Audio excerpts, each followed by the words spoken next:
So, Niantic does not have the best track record when it comes to communication and taking in feedback from the community. Every Pokemon should be unique, not just some candy. Coin system rework, other ways to grind coins daily. Rural playability in general, including spawns, stops, gyms, raid opportunities. But more recently, they have been doing a lot better, and I would argue and say that they have done a complete 180 and have been interacting with the community in a very positive way. And with a lot of the recent backlash regarding 7km eggs, it looks like an example of that has propped up recently on Twitter, and that's what I'm going to be talking about today. Let's get right into it.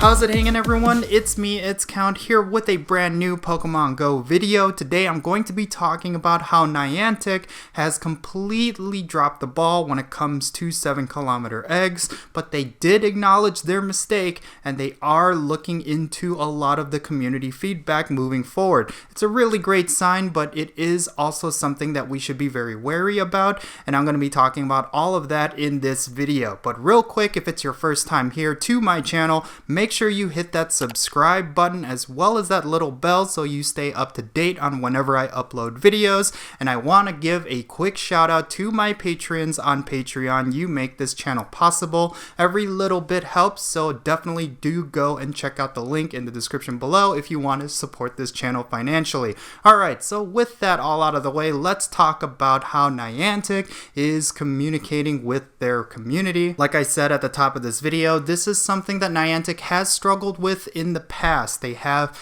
not had a good track record, especially at the launch of this game, of bringing a lot of positive communication to the community. But I would say within the past year, they have been doing better. In fact, I would say they have been doing exactly what they should have been doing since the beginning. Ever since EX raids, they have just had a wave of communication, strong communication with the community, and I've been really pleased about that. So what exactly am I talking about here? Well, recently with the egg hatching events and all of the egg shakeups that they've been doing, Niantic has been creating a very bad precedent within the community, and a lot of people were voicing their concerns. In fact, I would say that this one was actually a bit of a surprise, because typically when it comes to these sort of things, I'm one of the few voices that is willing to voice concerns like the ones that players have been having. But this time around, we had players like Trainer Tips and Mystic 7 actually speaking out against this design decision. So what this all ultimately led to is Niantic reaching out to prominent members of the community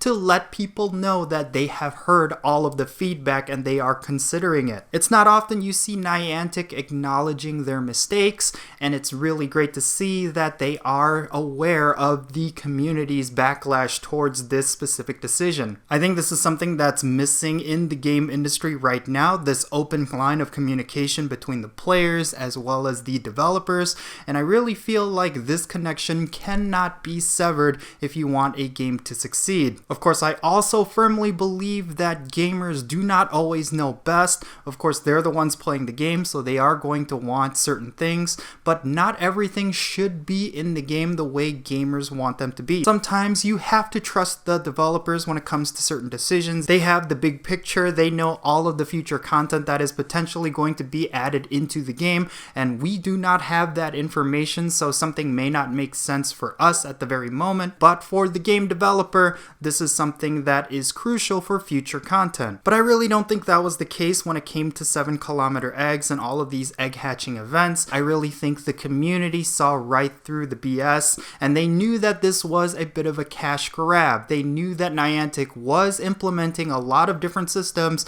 that was blatantly exploitive and just a lot of things that are wrong with the game industry. Loot boxes, gacha mechanics, these are all very controversial things right now in the game industry, and we saw a lot of that in the past 2 years. And of course, I don't think Niantic wants to be painted in the same light that a lot of these big AAA studios are in right now. I think one thing that goes unnoticed when it comes to Niantic is that for the longest time, they have figured out how to monetize and make a sick sick load of revenue with Pokemon Go without exploiting their player base. Of course, some players will disagree with me on that. Some players do believe that Niantic is as greedy as any other game company can be, but I actually think Niantic has made the game more free-to-play friendly than they absolutely need to. So honestly, they need to go back to that Goldilocks level where it doesn't matter if you spend money in the game, you can still have a chance at the same rewards. That is the key part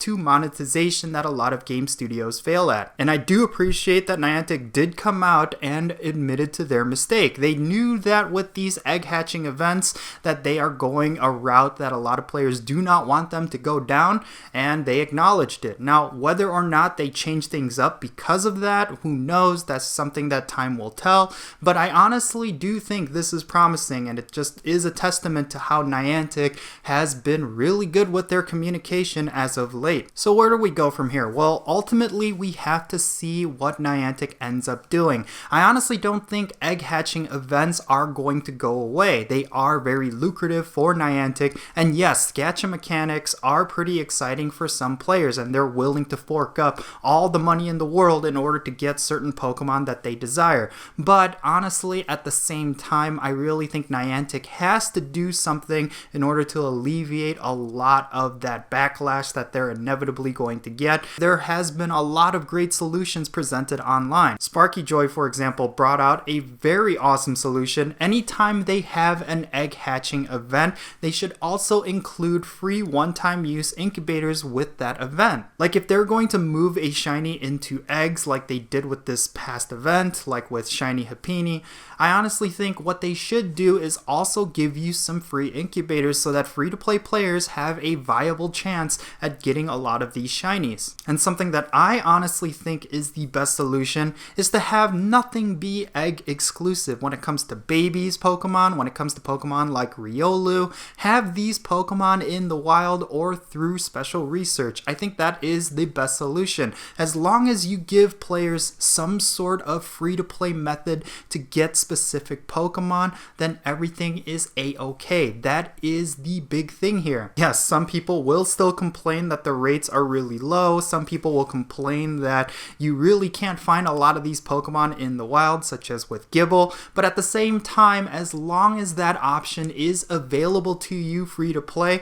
then people will not complain. As someone who has a history working in the game industry, this has to be the rule of thumb when designing your mobile games. When a game is free to play but it relies on monetization for revenue, then what you need to do is have all of that revenue being generated through in-app purchases that are mostly shortcuts, that are mostly chance multipliers or bad luck protection. That's really where your monetization should be. And for a long while now, that is exactly what Niantic has been doing, but they've been straying off that path, and that's what's been concerning. I mean, for the last couple of years, Niantic has made a boatload of revenue for mechanics that are not blatantly pay to win. And again, I know some people will argue against that, especially when it comes to raid passes and when it comes to egg hatching, but honestly, a lot of these Pokemon can be obtained for free. And again, if you're looking for hundos and if you're looking for perfects, you have the same chance at getting a hundo Rayquaza or whatever raid boss you want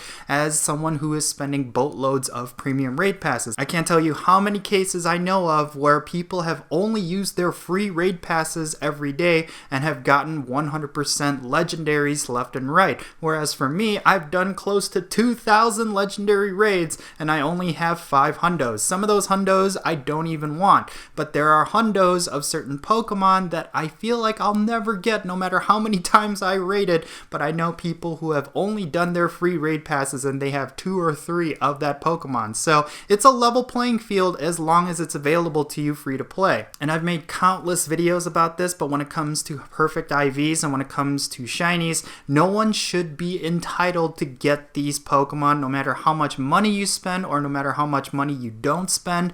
Nothing is entitled to you as long as there is a fair chance. But if you remove that fair playing field from the game, then that is when you have a lot of problems. If the only people who can get shinies is people who spend a boatload of money with incubators and raid passes, then you have a problem. But in any case, yeah, I'm really glad Niantic is acknowledging this, and for future events they're going to consider our feedback. It's a really great sign, and I'm really hoping we dish out a lot of great feedback to Niantic, because it's not our job to just continuously complain and just be a thorn in Niantic's side, but it's up to us to be very constructive and provide solutions for them to consider, because Niantic is open to a lot of constructive criticism, and of course constructive criticism is the most productive thing for a game that we all love. So yeah, there you have it everyone. These are my thoughts regarding all of the stuff going on with this egg hatching event. It is a developing thing, so expect to see more videos on this topic in the future.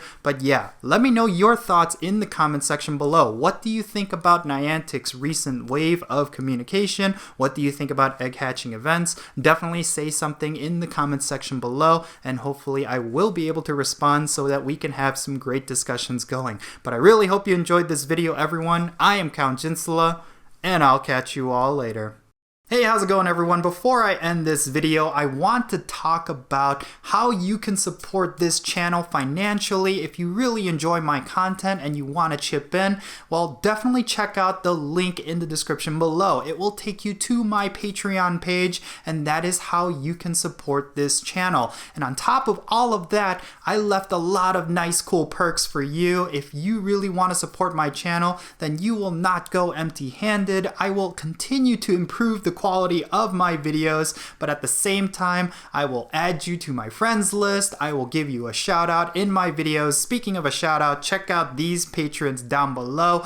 They are the ones supporting my channel, and so can you. So definitely go and check it out. And for everyone who supports my channel, thank you. So there you have it everyone. That's going to be it for this video. I really hope you enjoyed it. Don't forget to subscribe and hit that thumbs up button as well. I am Count Jinsula, and I'll catch you all later.